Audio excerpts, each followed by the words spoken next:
Olá, eu sou Suzana Barelli, hoje é domingo e eu trago aqui para vocês um resumo do que foi notícia no mundo do vinho nessa semana que passou.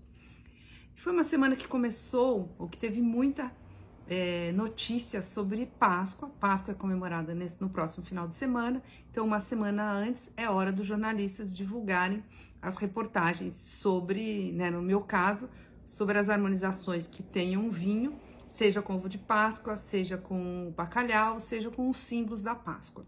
Esse ano, o que eu fiz? Eu fiz uma matéria especial para o Estadão, na qual a gente pegou o ovo que venceu a degustação. O Paladar sempre faz uma degustação com muitos ovos de Páscoa. A gente pegou esse ovo campeão, que é um ovo, um chocolate ao leite, e a partir desse ovo a gente pegou 11 vinhos no mercado de estilos diferentes para testar a harmonização. Eu comecei, por exemplo, com vinho branco, para quem fala, por que vinho não vai com ovo de Páscoa? Escolhi um branco que tinha até passagem em barrica, porque aí tem mais baunilha, tem um toque mais amendoado, que poderia combinar com o chocolate, mas não combinou. Depois a gente fez uma bateria com vários vinhos tintos.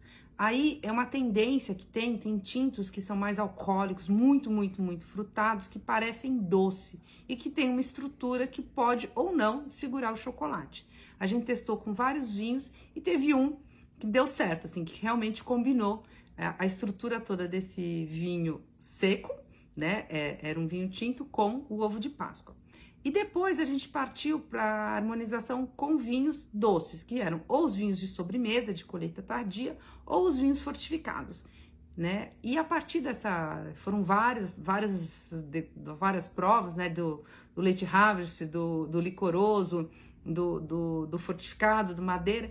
E no final, assim, não deu outra. A melhor harmonização é realmente com vinho do Porto. Vinho do Porto, ele tem a estrutura, tem o teor alcoólico, tem a complexidade, tem tudo que casa muito bem com o chocolate. Aí o estilo do vinho do Porto vai depender do estilo do chocolate. É um chocolate com mais amêndoas, é um chocolate com mais cacau, para você fazer essa harmonização. Mas foi bem interessante, porque assim, tinham vinhos ali que eu adoro, mas na hora da harmonização não deu certo. Porque a ideia, o certo seria harmonizar esse vinho com outros pratos. Mas eu acho que ficou uma brincadeira legal para vocês verem um pouquinho como funciona o mundo da harmonização, que é uma das coisas mais interessantes e mais difíceis quando a gente pensa em enogastronomia. A segunda reportagem de Páscoa que eu escrevi foi para o Guia dos Vinhos. A gente pegou, para fazer o Guia dos Vinhos, a gente publicou 561 vinhos, e aí ali desse guia, dessa relação enorme, eu selecionei vinhos que poderiam casar bem com o bacalhau, que é o grande personagem da Páscoa. Então tem um texto lá interessante também de harmonização, interessante na minha opinião, não sei na de vocês. Indo para a semana, a gente começa na Levan Filosofia. Eu vi recentemente uma notícia que aquele filme Sideways, que é uma comédia romântica que passa em vinhedos da Califórnia. O Sideways é um filme que foi muito importante para a Pinot Noir. Ele colocou a Pinot Noir em destaque e era uma notícia mostrando que faz 20 anos que esse filme foi veiculado. E por coincidência, teve uma degustação da Mistral com os vinhos da Maina, falando que estavam no Brasil comemorando 20 anos da exportação desse vinho chileno para o mercado brasileiro. Na verdade, eles começaram a exportar para o Brasil, então na Mistral há 20 anos. E para marcar essa degustação, essa data comemorativa, eles fizeram uma degustação com 5 rótulos exatamente de Pinot Noir. Então o meu texto, ele coloca um pouquinho como a Pinot Noir foi crescendo em qualidade ao longo desses 20 anos no Chile, não só no Chile, mas o meu exemplo é no Chile. Então, tipo, a primeira safra que a gente provou era um 2003, que ainda era de um vinhedo só e com um clone de Pinot Noir, que é mais voltado para dar bons resultados em espumantes, não em vinhos tranquilos. E ao longo desses 20 anos, a vinícola foi selecionando clones, foi cuidando de produção, foi selecionando o melhor vinhedo, se fermenta com engaço, sem engaço e tudo mais para chegar num modelo de Pinot Noir mais interessante para o consumidor e mais complexo. Então a minha matéria coloca um pouquinho de como a Pinot Noir vem crescendo em qualidade no Chile. A partir desse exemplo, Vale dizer que esse não é o único bom Pinot Noir chileno. O Chile é um país que faz bons Pinot Noirs, não é o único país, né? Isso falando fora da Borgonha. Mas o Chile é um bom exemplo de Pinot Noir quando você compra o Pinot Noir das regiões certas, que em geral são as regiões mais perto do Pacífico. Além disso, nessa semana que tiveram várias degustações. Tem o evento da Menin, que eu gostei bastante de participar. A Menin é um projeto de um produtor brasileiro que resolveu fazer vinhos em Portugal, no Douro.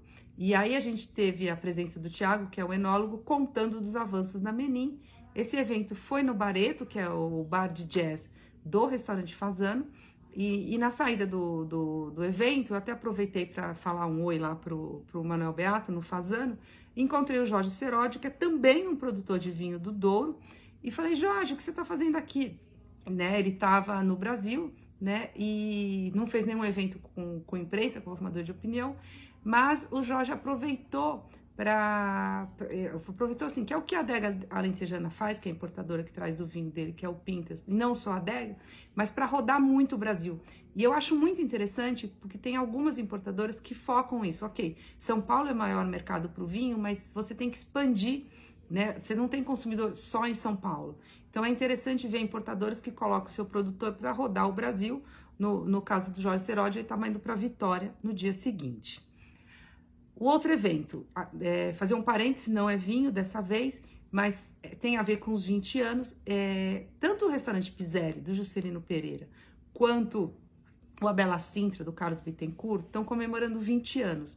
E eles tiveram uma ideia que eu achei bem legal, que hoje o Piselli passa a ter um prato, um bacalhau da Bela Sintra, a Bela Sintra passa a ter uma massa com ervilhas do Piselli nessa edição comemorativa, e a gente teve a chance de provar o cardápio dos dois restaurantes, harmonizados, no caso que eu fui foi no Bela Sintra, com bons vinhos portugueses, e que casou tudo muito bem. Fiquei feliz, parabéns aos dois, a gente sabe que não é fácil levar um restaurante por muito tempo, ainda mais por 20 anos. Outra degustação que eu gostei muito, aliás, foi uma delícia de degustação, a Juliana Ferreira da Mistral, ela fez uma apresentação que era a apresentação dos vinhos da Sacha de Rothschild. Na verdade, a Sacha é uma das herdeiras da Lafite Rothschild, e ela assumiu o Chateau, tem uns 3, 4 anos, ela era até uma jornalista, e ela está fazendo uma série de mudanças ali na administração. Por enquanto, assim, as mudanças que a gente percebe é um pouco mais na rotulagem, na apresentação dos vinhos, mas eu sei que tem vindo outras coisas, ela está dando um ar mais jovem para essa vinícola, que é mais do que centenária, e é interessante porque assim, a gente está no mês da mulher, a Sacha é a CEO, né, a principal empresária do Lafite, e a primeira vez nesse tempo todo de história que uma mulher está à frente desse projeto. Então a gente provou o vinho da Los Vascos, que é o projeto deles no Chile, provamos vinhos da Caro, que é a parceria que o Rothschild tem com a Catena na Argentina, e provamos vinhos de Bordeaux. No caso, a gente provou o Anceilan, é um vinho de Pauillac que é voltado aqui no Brasil apenas para restaurante. Mas adorei essa degustação e só tinha mulheres na plateia. Além disso, na sexta-feira, teve uma degustação com a Susana Balbo. A Susana Balbo é uma produtora argentina bem conceituada, e que muito ligada às tendências, ao que está acontecendo. Eu já comentei aqui, a gente vê um crescimento, um consumo maior de vinho branco, principalmente não os vinhos brancos mais simples, mas os vinhos brancos de maior valor agregado.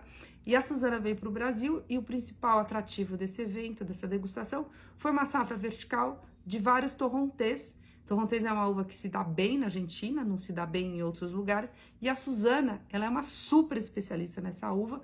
É uma uva que, em geral, eu confesso que eu não gosto muito. Vários dos vinhos têm um amargor, é um floral, uma coisa aromática demais, mas que tinha... É interessante o que a Susana faz com a Torrontés, gostei muito.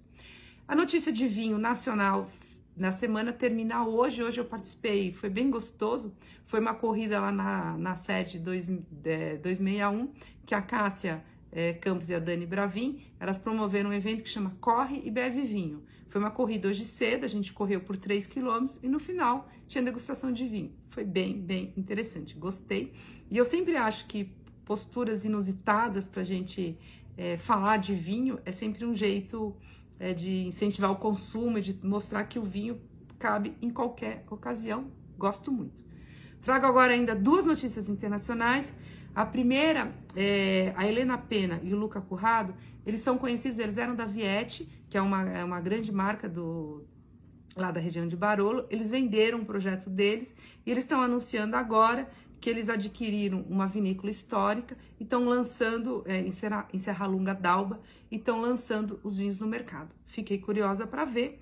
E a segunda notícia, a Taylors, na verdade é o grupo Flatgate Partners, que é o dono da Taylors, e não só da Taylors, mas que é muito, muito focado em vinho do Porto. O ano passado a gente comentou aqui que eles tinham comprado a Ideal Drinks e estavam entrando em vinhos tranquilos. E essa semana foi anunciado que eles compraram a Quinta do Portal. Então é bem interessante ver que eles estão indo bem para esses vinhos. Obviamente eles já são consolidados no vinho do Porto, mas eles estão tendo interesse porque a gente chama de vinhos tranquilos, que são os vinhos não fortificados. Vamos ver aonde esse grupo vai. É isso. Obrigada pela audiência, espero que vocês gostem desse resumo e até a semana que vem.